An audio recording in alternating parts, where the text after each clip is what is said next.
मुगल क्या करने आए थे, जोर से बोलिए जरा। सत्ता के लिए नहीं आए थे, ये हमें झूठ पढ़ाया गया। मुगलों का लक्ष्य था यहां कन्वर्जन करना। सत्ता उनके लिए साधन था, क्योंकि सत्ता प्राप्त करने के बाद कन्वर्ट कराना आसान होता। अंग्रेज भी यहां कोई बिजनेस व्यापार करने नहीं आए थे, अंग्रेज क्रिश्चियनिटी को फैलाने आए थे। सत्ता उनके लिए साधन था, वो जब साधन मिल गया उसका उपयोग किया, उन्होंने कन्वर्ट किया।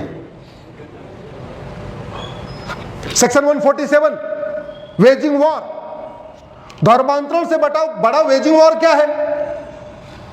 सेक्शन 152 संप्रभुता के लिए खतरा, एकता अखंडता के लिए खतरा। धर्मांतरण से ज्यादा एकता अखंडता के लिए क्या खतरा है? 26/11 किसने किया था, जोर से बोलिए जरा। किसने किया था?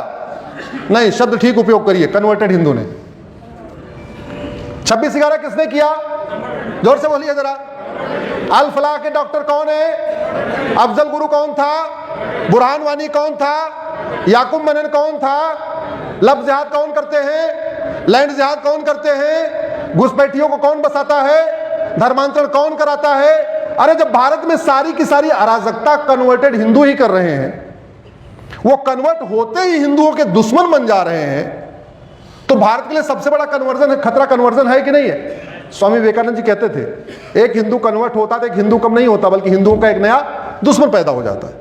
इस कन्वर्जन को कौन रोकेगा? चिंतन मंथन करने से, सेमिनार करने से, कॉन्क्लेव करने से, प्रेस कॉन्फ्रेंस करने से, टीवी पे बहस करने से, अखबार में लेख लिखने से, अखबार में खबर छपने से धर्मांतरण रुक जाएगा क्या? नहीं। धर्मांतरण रुकेगा जब राम नीति लागू होगी, भय बिन होए न प्रीत।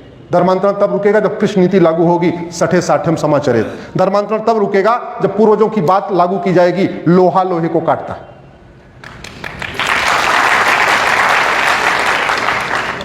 मैं पूरी जिम्मेदारी के साथ कह रहा हूं, धर्मांतरण को एनएसए को बदलिए, धर्मांतरण को राष्ट्र की सुरक्षा के लिए खतरा घोषित करिए।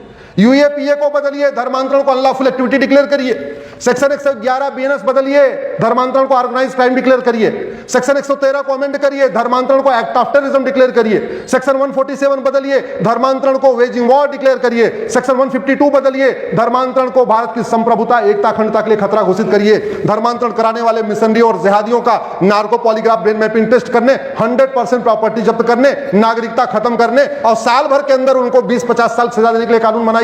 मैं गारंटी के साथ कहता हूं, कल से अगर धर्मांतरण रुक जाए तो आजीवन में वकालत छोड़ दूंगा।